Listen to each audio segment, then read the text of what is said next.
오늘 우리에게 주시는 하나님의 말씀 에스겔서 18장 30절부터 32절까지 우리 세 절인데 같이 한 목소리로 함께 읽겠습니다.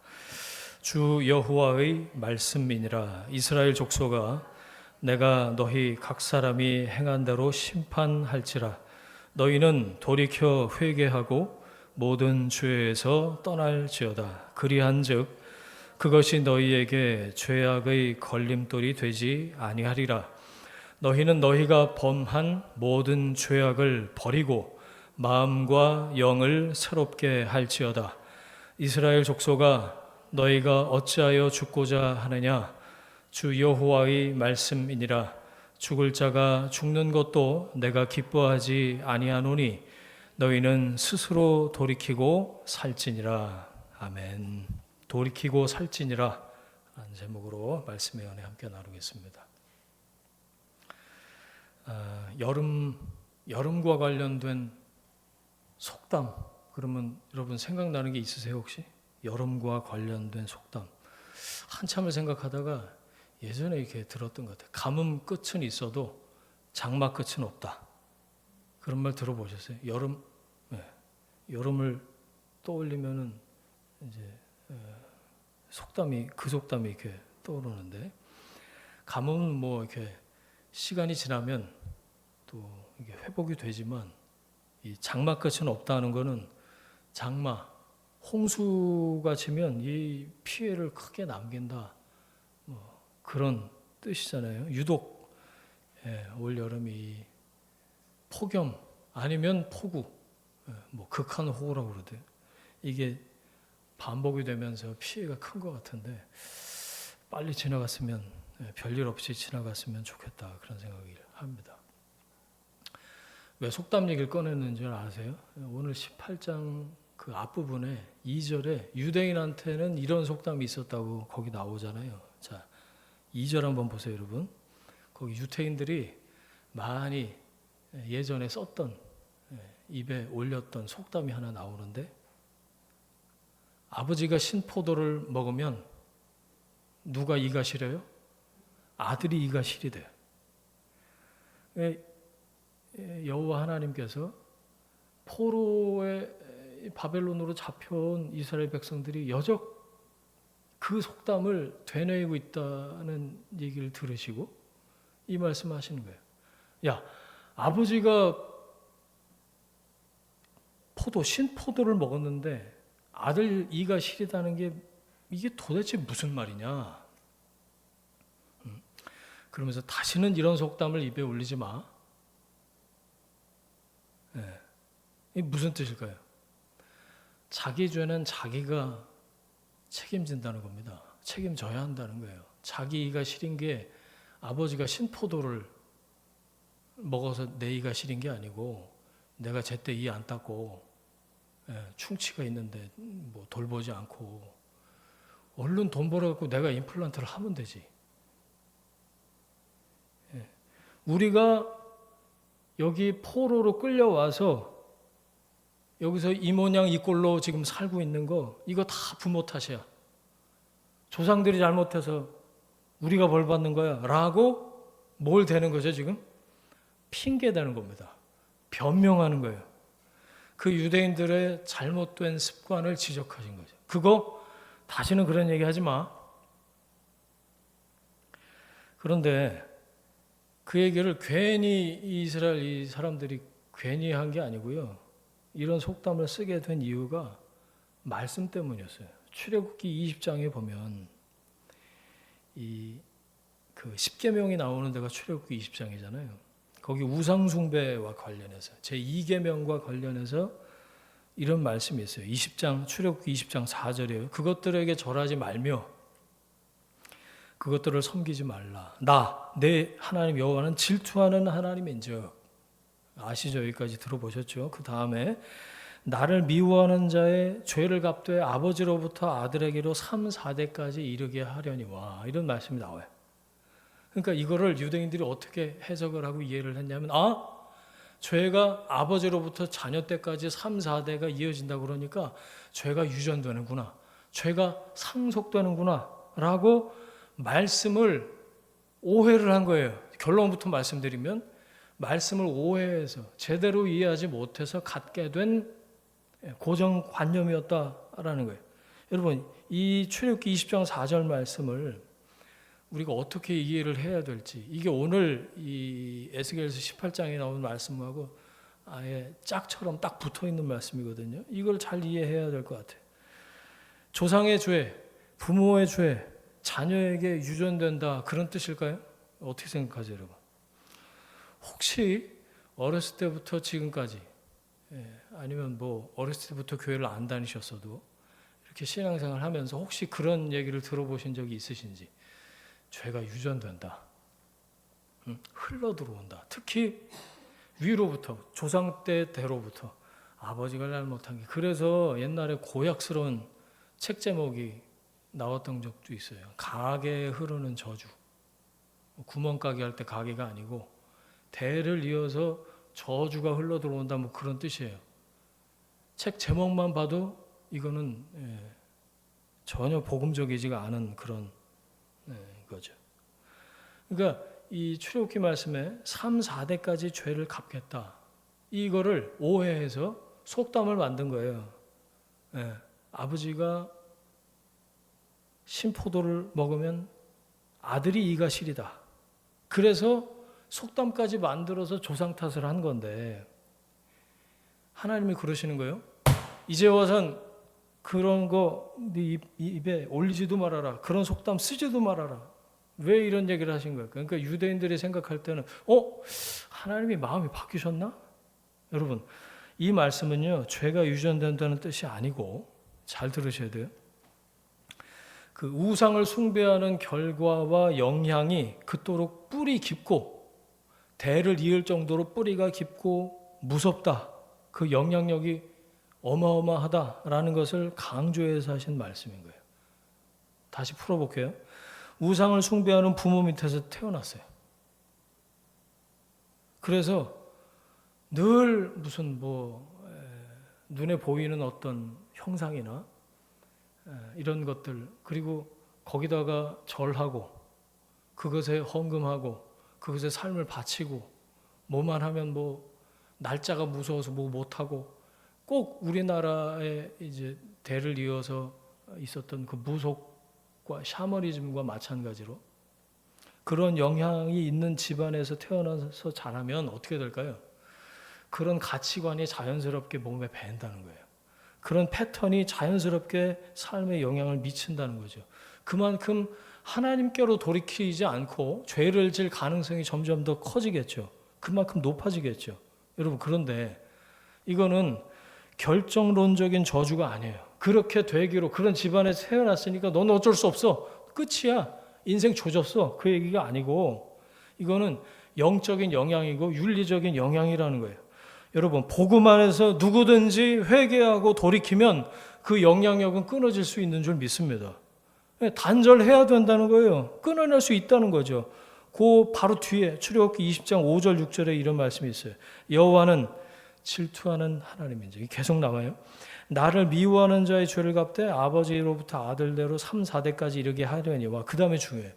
나를 사랑하고 내 계명을 지키는 자에게는 몇 대까지요? 1000대까지 은혜를 베푸느니라. 방점이 거기 있는 거예요, 이 말씀이. 자, 이 계명, 우상 숭배 금지, 이걸 강조하시는 겁니다. 후손이 자동으로 벌 받는다. 조상이 잘못하고 부모가 잘못하면 애들까지 같이 싸잡아서 벌 받아, 이런 운명론이 아니에요. 강조점은 오히려 1000대까지 베풀어지는 은혜, 거기에 있어요. 3, 4대까지 그 죄의 영향력이 지속될 수는 있겠지만 은혜는 1000대까지, 그보다 죄의 영향력보다 훨씬 더 비교할 수 없을 만큼 훨씬 더 크고 풍성하고 지속적이다, 그 말씀을 하고 계신 거예요. 자, 한 군데 한번 찾아볼게요. 신명기 24장. 이 신명기 말씀을 보면 확실해져요, 이게. 신명기 24장 16절 말씀 한번 찾아보겠습니다. 이 에스겔을 통해서 주신 말씀이요, 하나님께서 느닷없이 마음을 바꾸신 게 아니라는 게 이 신명기 24장에 나와요. 찾으셨으면 16절 같이 읽겠습니다. 시작. 아버지는 그 자식들로 말미암아 죽임을 당하지 않을 것이요 자식들은 그 아버지로 말미암아 죽임을 당하지 않을 것이니 각 사람은 자기 죄로 말미암아 죽임을 당할 것이니라. 여러분, 그렇죠?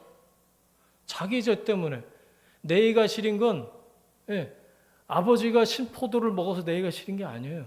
죄가 유전되고 상속되는 게 아니라고요.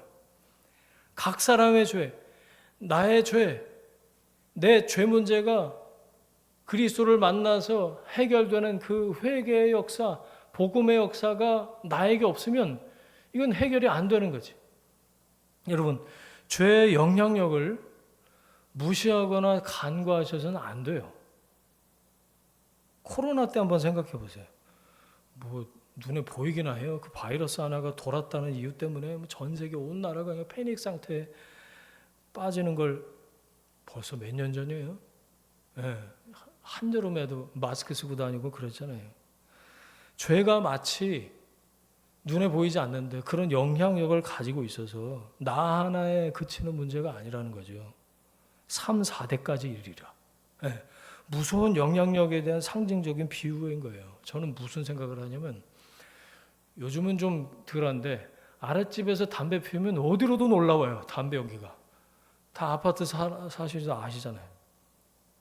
피할 수 없다는 겁니다. 그 영향력이. 우리나라 옛 속담에 이런 말이 있어요. 멋진 사람 옆에 있다가 벼락 맞는다. 괜히 뭐 가까이에서는 안 될 것 같은 사람, 그런 사람들이 있잖아요. 그런 사람 옆에 있다가 어처구니 없는 일을 겪는 경우가 있잖아요. 저는 창세기에 나오는 그 첫 번째 인류의 첫 번째 살인, 아담. 근데 바로 다음 때에 살이 일어나요. 어떻게 하나님이 만드신 그 에덴 동산에서 이런 일이. 하나님께서 그 동생을 때려 죽인, 아벨을 때려 죽인 가인에게 이렇게 말씀하세요. 창세기 4장 7절. 네가 선을 행하면 어찌 낯을 들지 못하겠느냐. 선을 행하지 아니하면 죄가 문 앞에 엎드려져 있느니라. 죄가 너를 원하지만 너는 죄를 다스릴지니라. 처음 죄를 지은, 살인죄를 지은 가인에게 하나님이 딱 하신 말씀이 그 말씀이에요. 죄에 대해서 우리가 어떻게 반응을 해야 될지 그 말씀을 통해서 우리가 알 수 있다라는 거죠. 여러분, 우리가 선을 적극적으로 행하지 않을 때 어떤 일이 일어나는가? 죄는 늘 우리가 드나드는 문 앞에 엎드려져 있어요. 덮치려고 스탠바이 하고 있다고요. 우리가 매일매일 드나드는 그 대문 앞에 들어가고 나오고 그럴 때마다 여차하면 덮치려고 문지방 앞에 무슨 호러 영화처럼 엎드리고 일단 그래서 우리가 적극적으로 선을 선택하고 하나님의 말씀을 선택하고 선을 행하지 않으면 죄의 그 덫에 걸리게 되고 물려서 끌려간다는 말입니다. 문지방 앞에 엎드려 있다. 드나들면서 어떻게 해야 될까요? 지려 밟으면 돼요. 하고 문지방 앞에 있다가 나오면 놀라고 자빠질 게 아니고 드나들면서 밟으세요. 꽉꽉 지려 밟으세요. 여러분, 죄의 영향에서부터 가능하면 멀리 떨어져 있으라는 거죠. 죄가 여러분을 사로잡지 못하게, 다스리지 못하게 적극적으로 선을 따라라. 말씀을 따라라. 말씀을 실천하라. 그 얘기입니다. 내가 선을 행하면 어찌 낯을 들지 못하겠느냐. 선을 적극적으로 행하지 않아서 가인이 죄에 붙들렸고 그 결과 자기 친동생을 때려 죽이는 그 살인죄를 범하게 됐어요. 이스라엘이 여차저차해서 이 바벨론의 포로로 노예로 끌려왔잖아요. 죄를 멀리하지 않아서 그런 거예요. 그런데 자기들이 지은 그 죄의 결과를 선조 탓으로, 조상 탓으로, 엄마 아빠 탓으로 돌렸다는 거죠. 아담이 그래서 내가 그랬어. 성경에 나오지 않지만 가인이 아마 그런 마음을 가지지 않았을까요? 우리 아버지가 보여준 게 별로 없어. 엄마도 마찬가지야. 엄마가 뱀의 꾀임에 넘어가서 우리가 이 모양 이 꼴이 된 거 아니야? 아버지가 심포도 먹으니까 내의가 시리네. 그러니까 회개하지 않고 죄의 원인을 결과를 남 탓으로 계속해서 돌리는 겁니다. 어떻게 해야 될까요? 너는 죄를 다스릴지니라. 누구 탓하고 핑계하고 그럴 게 아니고 너는 너의 죄를 다스릴지니라. 남 탓하고 환경 탓하고 심지어 그런 사람도 봤어요. 날씨 탓을 하더라고요. 자기 지은 죄를. 저는 뭐 날씨가 우중충하면 뭐 음란한 생각이 그거 어떡하라고 그럼. 환경 탓하고 컨디션 탓하고 여러분 그럴 거 없죠. 그래서는 안 되죠. 멀리할 수 있어요. 유혹은요, 맞서 싸우라고 유혹이 있는 게 아니라 멀리 해야 됩니다. 멀리. 문 앞에 엎드려 있다니까요. 나가다가 보이면 밟아버리면 돼요. 아벨 때려 죽인 그 가인이 아담 하와 엄마 아빠 탓하고 아빠 엄마 탓하고 심지어 하나님 탓을 해요. 그게 악이야, 악. 하나님께로부터 반대 방향으로 가는 거. 그게 악이죠. 여러분, 악으로부터 돌이켜서 선을 적극적으로 행하라고 하나님이 지금 나에게 여기서 예배한 우리에게 말씀하시는 줄로 믿습니다. 5절부터가 그 얘기예요.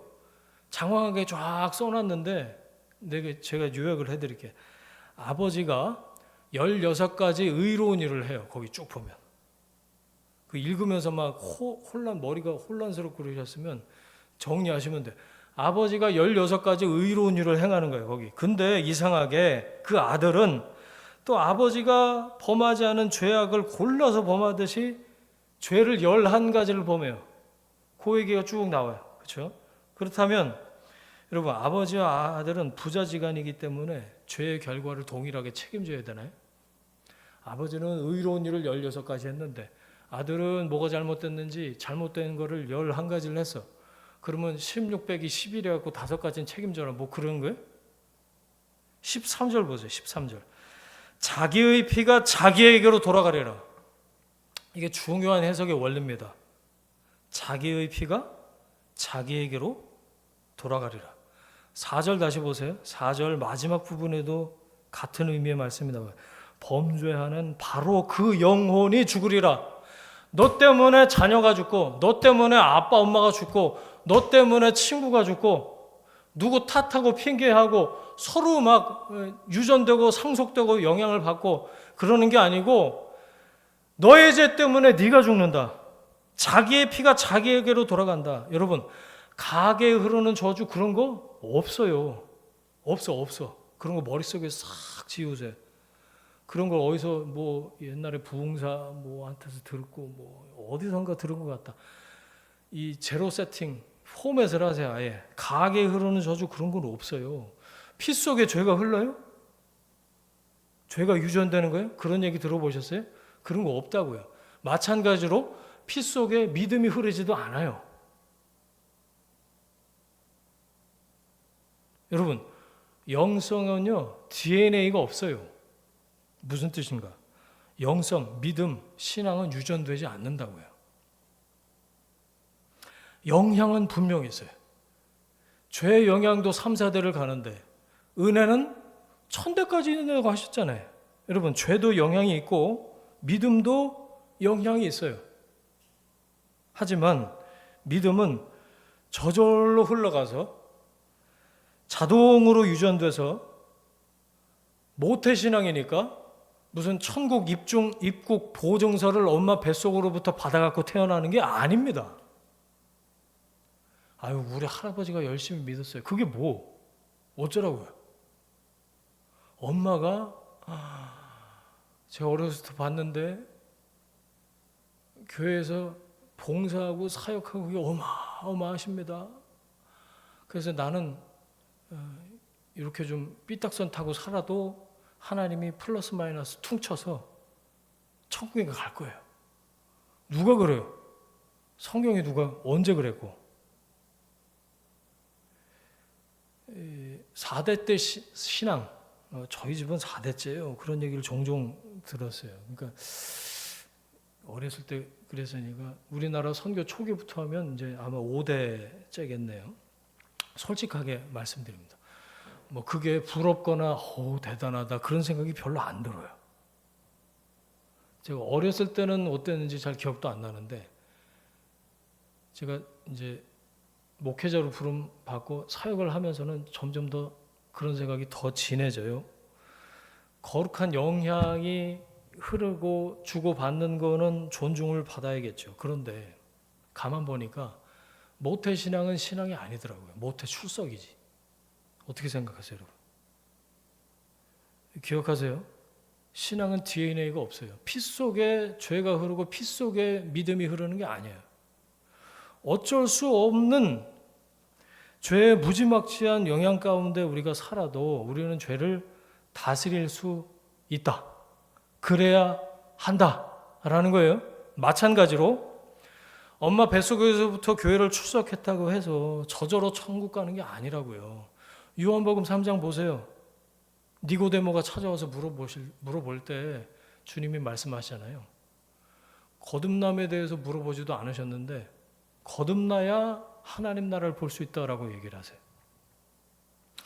영성이 유전되는 거면 너 좋은 집안에서 태어났어야지. 믿음의 명문 가문에서 태어났어야지.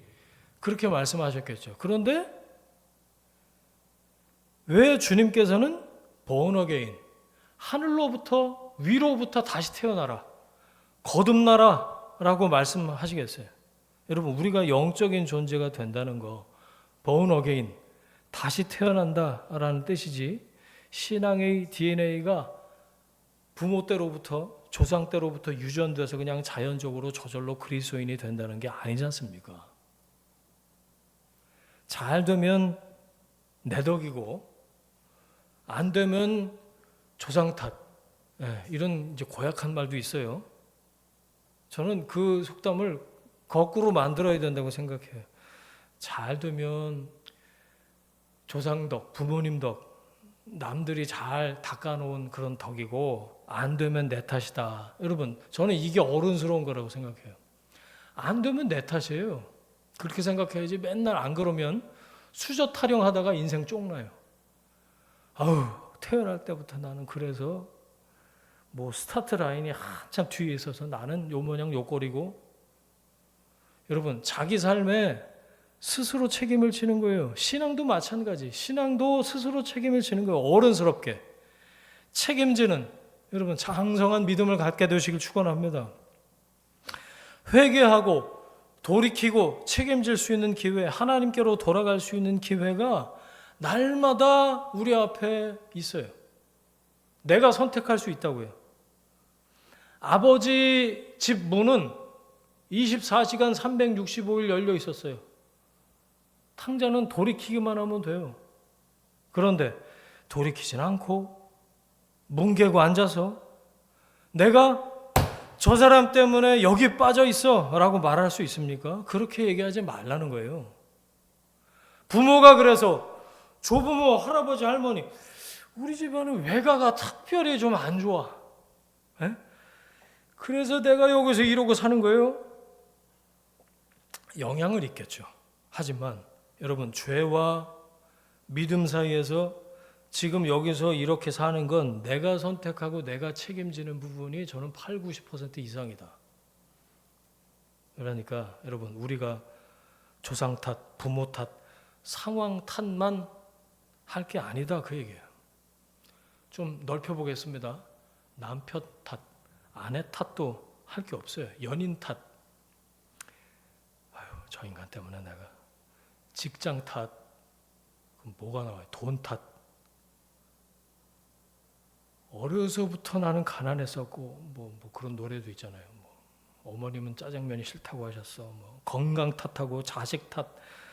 여러분, 탓할 것은 찾아보면 눈만 돌면 부지기수입니다. 뭐죠? 문 앞에 엎드려 있는 거예요. 문만 열면 그냥 와서 덮쳐올 거라고요. 여러분 어떻게 해야 될까요? 다스려야 된다. 다 컨트롤해야 된다. 그만큼 성장하고 성숙해야 된다 그 얘기예요. 어리고 여리면 컨트롤이 안 돼요. 오히려 컨트롤 당하지.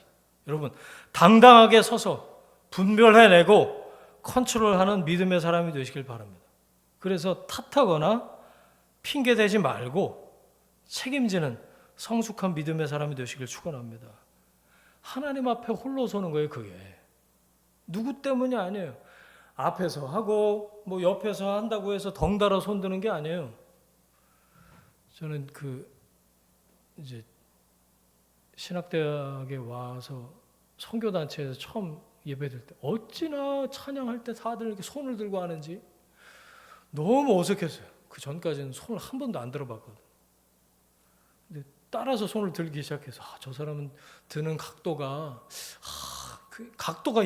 은혜롭다 이렇게 생각을 하면서 그랬던 기억이 나. 그런데 그게 앞에서 들고 뒤에서 들고 뭐 분위기에 취해서 이게 아니고 내가 주님 앞에 홀로 서는 거구나. 이걸 깨달은 순간 진짜 은혜를 경험하기 시작했죠. 아까 우리가 찬양한 가사가 그런 거예요. 내가 주를 경외함으로 주님 앞에 홀로 섭니다. 내가 만난 나의 하나님, 그게 나의 고백이 되는 거죠. 남의 고백이 아니고 누군가 어깨너머로부터 배운 신앙이 아니고, 여러분 신앙은 카피가 안 돼요. 신앙은 표절할 수가 없어요. 그런 척 하는 걸 하나님 모르실까요? 장성한 믿음은 남 탓하는 믿음이 아닙니다. 남에게 기생하는 것도 아니에요. 내가 만난 나의 하나님, 마이 스토리, 나의 이야기로 고백할 수 있어야.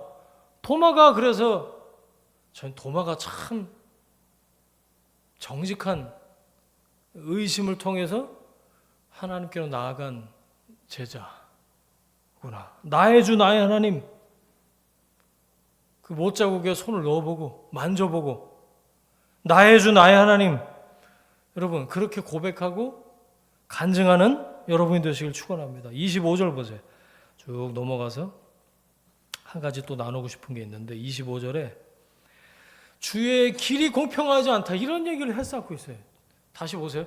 주의 길이 공평하지 않다. 입이 대빨 나와 있는 거예요. 누구한테는 저렇게 하고 나한테는 이렇게 하고 주의 길이 공평하지 않아. 공정하지 않아. 하나님께서 나도 열심히 믿었는데 다스리시는 방식이 공평하지가 않아. 하나님 기준이 공정하지가 않아. 그러면서 부르심을 거절하고 있어요. 부르심을 거절하는 논리로 주의 길이 공평하지 않습니다 라고 데모하고 있는 거예요. 데몬스트레이션. 뭐냐? 말로만 주라고 얘기하는 거예요. 말로만. 주의 길이 공평하지 않다. 주님이 이렇게 불러놓고 길이 공평하지 않아요. 왜 공정하지 않습니까? 라고 대들고 있는 거죠. 뭐냐? 왕권, 주권을 가지고 자유롭게 그분의 기쁘신 뜻을 따라서 결정하실 수 있는 주인이신데, 주인이라고 입으로는 말은 하면서 그 주권에 따라서 결정하신 그 하나님의 결정이 공평하지 않다고 불평하고 있는 거예요. 여전히 노예로 포로로 끌려와서 여기서 이렇게 노예 생활을 하고 있는 실제 이유를 인정하지 않는 겁니다. 왜 공정하지 않습니까? 공평하지 않습니까? 포로로 잡혀와서 노예로 사는 걸 하나님 탓하고 있는 거예요. 이게 공평 이슈, 공정 이슈입니다. 신앙생활하면서 여기 걸려 넘어지는 분들 많이 봤어요. 주로 오랫동안 신앙생활한 분들이 여기 걸려 넘어지더라고요. 또 헌신도가 높은 사람, 교회에서 사역 열심히 하고 누구보다도 신앙 좋아 보이는 그런 분들이 이 속에 품고 있는 이슈가 이 공정, 공평 이슈. 괜찮을 땐 문제가 없어요. 누구보다도 은혜로워. 그런데 툭 하고 문제가 불거지면 그때 나도 모르게 불쑥 튀어나오는 지점이에요. 여러분, 진짜 하나님이 공평하시지 않다, 이렇게 혹시 생각하십니까? 하나님은 평등하게 대하시는 분이 절대 아니야. 여러분, 이게 여기서부터 정의 개념이 여기서 나오는 건데, 하나님이 공평하지 않고 정의롭지 않고, 왜 아기는 저렇게 형통하고 난 이 모양 이 꼴인가, 이 공평 이슈에 걸려 넘어지면요, 하나님을 하나님으로 섬길 수가 없어요. 주님이라고 전심으로 고백을 할 수가 없다고요. 왕이신 예수여 오셔서 다스려 주옵소서. 하나님이 왕이라고 말은 하면서도 그분의 왕권을 인정하지 않게 된다고요. 걸려 넘어져서. 여러분, 하나님 토기장이 하나님이라고 하셨어요. 한 덩이 흙을 가지고 자유롭게 당신 뜻대로 빚어가시는 분이세요. 주는 토기장이 나는 진흙 날 빚으소서. 요렇게는 마시고, 찬양을 그렇게 부르지 않잖아요. 하나님 요렇게는 빚지 말아주세요, 제발. 요것만 말고 다른 형태로 좀 빚어주셨으면 좋겠어요. 그럼 네가 왕을 해, 네가 주인하라고. 하나님 토기장이시라고 우리가 고백할 때는 그분의 왕권과 주권과 공평, 공정 이슈에 대해서 주님이 그럴 만한 분이십니다. 주님은 그러실 수 있으십니다. 하나님은 내 삶에 그런 분이십니다 라고 거기까지 고백을 하는 거죠. 그렇게 오래 믿었는데도 아직도 내가 나무 그릇, 질 그릇인 게 마음에 안 들어. 그래서 기도만 하면 하나님 금그릇, 은그릇으로 바꿔주세요, 이런 기도를 포기하지 못하는 분들이 세고 셌더라고요. 기도 내용 가만히 들어보면 자기 그릇 재질 바꿔달라는 기도야, 평생. 여러분, 내 그릇의 모양이 마음에 안 드세요? 컬러가 마음에 안 드세요? 재질이 마음에 안 드세요 혹시? 그럴지라도 하나님이 당신의 그 거룩하고 아름다운 뜻 안에서 나를 아름답게 쓸모있게 빚어가고 계신다. 여러분, 이것을 신뢰하십니까? 깨끗하게 돼서 주인의 쓰심에 합당한 그릇이 되면 그렇게 살면 되는 거 아니에요? 저는 그렇게 생각해요. 심지어 나무 그릇, 질 그릇, 가장 앞에서 쓰는, 가장 자주 쓰는, 집에서도 쓰는 컵만 쓰시잖아요. 금 그릇, 유리 그릇, 다이아몬드 그릇, 뭐라고 하더라고. 저 찬장 저 끝에 들어가고 1년에 한 번도 안 쓰는, 너무 귀해갖고 그릇의 쓰임에 합당하지 않은 거예요. 그거는 뭐 손님이나 한번 오시면 낼까 말까. 차라리 그러느니 하나님, 제가 깨끗하게 정결하게 나를 계속 준비해 놓고 있겠습니다. 하나님의 주인의 쓰심에 합당하게 하나님 제 삶을 사용해 주십시오. 나의 선택과 순종에 달려 있어요. 태어난 환경, 재능, 외형, 조건, 이거는 하나님의 주권에 속하는 거예요. 그런데 쓰임새는 내 선택과 순종에 달려 있다고요. 나는 왜 허드렛 일만 겨우겨우 하면서 살까요? 아니요. 하나님께서 지금 여기 당신이 필요하셔서, 여러분이 필요하셔서 쓰고 계신 줄 믿습니다. 그게 귀한 거예요. 그게 귀한 거라고요. 여러분, 깨끗함, 정결함, 거룩함으로 그분의 손에 들려있는 그릇들 되시길 축원합니다. 그걸로 족한 거예요. 그럴 때 이 공정 이슈를 통과할 수가 있어요. 억지로가 아니고 기꺼이 순종할 수 있다고요. 나를 빚어가시는 그 손에 완전히 나를 맡기고 사는 성숙한 믿음의 사람이 되시길 축원합니다. 패역한 이스라엘이라고 계속 그랬잖아요. 끝없이 불순종을 하면서, 그러면서 하나님을 조롱해요. 하나님 얼레리 꼴레리 그런 거예요. 부모가 확 끔찍히 사랑하는데 이 버릇없는 애들 중에 가끔 가다가 부모를 조롱하는 경우가 있죠. 이런 거예요. 내가 이런 짓을 해도 아빠는 어떻게 못할걸? 우리 엄마는 나를 어쩌지 못해? 이런 고약한 마음을 가지고 부모의 사랑을 악용하는 자녀들이 가끔 있어요. 맞아야 됩니다. 저는 그렇게 생각해요. 정신 차리는 맞아야지. 성인이라고 할 때 이룰 성자 사람인자예요. 사람 됐다 그 얘기예요. 나이 20 넘어서 만 18세인가 19세인가 스스로 결정하고 책임지는 나이가 됐는데 여전히 탓하고 핑계하는 거 얼마나 안타깝고 어리석습니까? 신앙의 성인, 사람이 되는 것도 마찬가지. 궁극적으로 여러분, 내가 만난 하나님 경험이 있을 때 장성한 신앙이 되는 거예요. 하나님 앞에서 내가 죄인임을 고백한 흔적이 없으면 신앙은 달라지지 않아요. 여전히 어리고 여리고 연약하고 무릎팍으로 그냥 기어다니고 있는 거지. 성장하지 않습니다. 정말 우리가 하나님을 끊임없이 추구해야 되는 이유가 여기 있어요. 왜? 전적으로 내 책임에 주어져 있기 때문에. 그래서 여러분 잠언 8장 17절을 그래서 함께 암송하자고 말씀드린 거예요. 나를 사랑하는 자들이 나의 사랑을 입으며 나를 간절히 찾는 자가 나를 만날 것이니라. 아멘. 하나님의 사랑을 어떻게 입습니까? 하나님을 사랑하는 사람이 하나님의 사랑을 입는다고 그랬어요. 어떻게 하나님을 만나요? 간절히 하나님을 찾을 때 하나님을 만날 수 있게 된다고 그랬어요.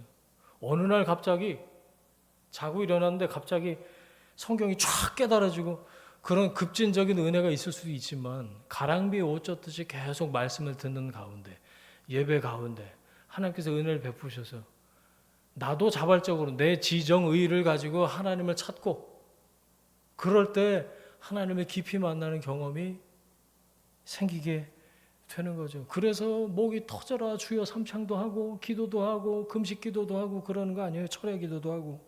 여러분 진짜 나의 하나님을 만나고 싶으세요? 간절히 찾으세요.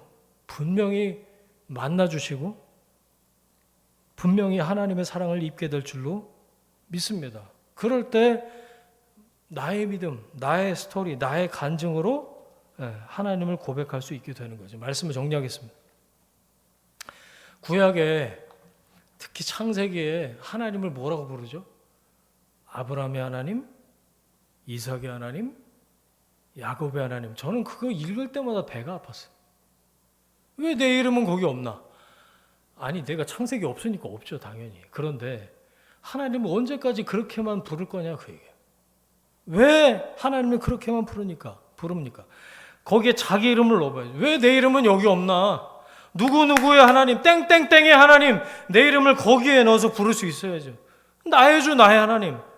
언제까지 남의 고백, 다른 사람의 간증. 여러분 그게 약발이 떨어지고 유효기간이 닿으면 하나님과도 멀어지는 거예요. 내가 만난 하나님이 없으면 흘려듣고 주워듣고 그런 얘기, 곁에서 어깨 너머로 배운 그 얘기들만 가지고 평생 사는 거예요. 그러니까 뭐만 하면 넘어지고, 특히 그 공정과 공평 이슈에 걸려 넘어지는 그리스도인들 얼마나 많은지 몰라요. 여러분 그럴 때는 내 삶의 약법강을 만나면 내가 야곱처럼 하나님과 씨름하는 이런 게 있어야 되는데 그게 없고 부모님을 통해서 만났다고 생각을 하니까 하나님을 여지까지 오해하고 뭐만 하면 원망하는 그런 신앙이 머무는 거 아니겠습니까? 저는 오늘 이 말씀이 그런 주님의 마음을 전해주고 있다고 믿습니다. 우리가 이런 연약함과 어리석음에서 돌아서는 방법은 뭐냐? 주님께서 말씀해 주고 계신다고 생각해요. 31절 너는 너희가 범한 모든 죄악을 버리고 마음과 영을 새롭게 할지어다. 아멘. 여러분 마음과 영과 혼과 육이 새로워져야 된다. 이게 죄로부터 떠나는 핵심이에요. 가장 중요한 건 마음과 영을 새롭게 하는 거예요. 하나님이 새롭게 하십니다. 우리가 예배할 때 하나님의 은혜로 우리의 마음과 영을 새롭게 하시는 줄 믿습니다. 말씀으로 새롭게 될 수 있는 줄 믿습니다. 새수를 새 부대에 넣듯 붓듯 날마다 새 영으로 충만하게 그렇게 우리에게 부으실 줄 믿습니다. 어제의 신앙, 어린 신앙, 연약하고 어리석은 신앙은 잊어버리세요. 3대, 4대 그거는 벌써 잊었어야 되는 신앙이고요. 그건 나하고 상관없어요. 여러분, 어제의 신앙으로 오늘을 살 수 없어요. 5년 전, 10년 전, 20년 전 처음 예수 믿었던 그 첫사랑 기억하면 아련하긴 하지. 근데 그 신앙으로 오늘을 살아요? 아니요. 여러분, 마찬가지. 남의 신앙이 기대서 내가 살 수 없어요. 목사만 뭐하고 집사만 뭐하고 뭐합니까? 넘어지면 끝이에요. 죄가 문 앞에서 엎드려 있어요. 여러분, 말씀으로 마음과 영을 새롭게 할 때 죄로부터 돌이켜서 하나님께로 다시 돌이켜서 회개하고 나아갈 수 있는 줄 믿습니다. 보라! 이전 것은 지나갔으니 새 것이 되었도다. 새 것이 된다는 거예요. 새롭게 하나님이 날마다 창조하신다는 거예요. 여러분, 왜 어리석은 기준에 묶여서 삽니까? 왜 남 탓하고 핑계거리 찾으면서 사냐고요? 왜 죄로 빠져요? 기준을 낮춰서 그래, 기준을 낮춰서. 여러분, 거룩이 기준이고 깨끗한 게 능력인 줄 믿습니다. 이 마지막에 32절 이 말씀을 그래서 우리가 기억하고 붙잡아야 돼. 너는 스스로 돌이키고 살지니라.